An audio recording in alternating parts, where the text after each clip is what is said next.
I just kind of remember I never really enjoyed church. I always felt like I had to put on a facade and kind of be somebody that I wasn't. I always felt like I just kind of had to be better than I really was. And so that's kind of what Christianity was to me, was just being better. Going into college, I was really focused on a couple different things that I thought would, make me happy, bring me fulfillment.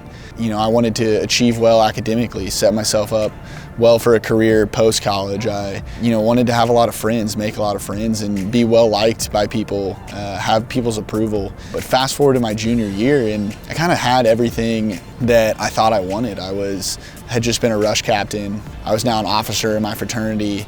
I had all these friends. I was well liked. I was well respected. I just gotten this internship opportunity from this really great company for the upcoming summer. And so I had all of these things that I told myself, if this is true of my life, then I'm going to be happy. But the reality is that I just really wasn't happy. And so because of that, I started to read my Bible for the first time. I started to pray for the first time.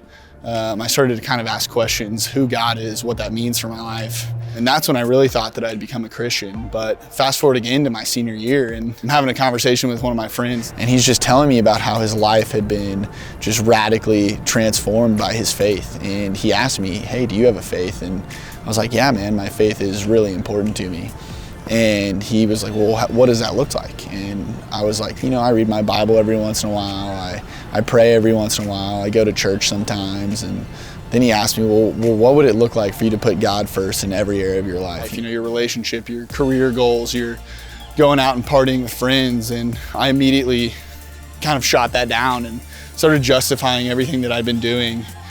And he looked at me and he told me, he said, man, you tell me that your faith is really important to you, but you kind of sound like a fraud. And it just hit me that I was a fraud, that I said that I believed these things, but my actions really didn't show that.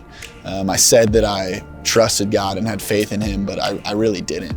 Sam shared the gospel with me. He shared Ephesians 2:8-9. For it is by grace you have been saved through faith, and this is not from yourselves. It is the gift of God, not by works, so that no one can boast.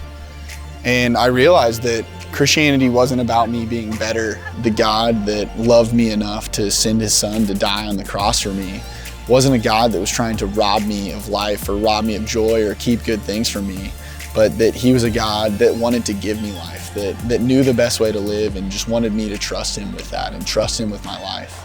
So in that moment, I just kind of decided that, hey, I'm going to go all in on this. And I don't even really know what that means, but I'm just going to have an open hand in my life. And, whatever I find, whatever God tells me to do, I'm just going to trust that that's the best thing for me. That's the best thing for my life.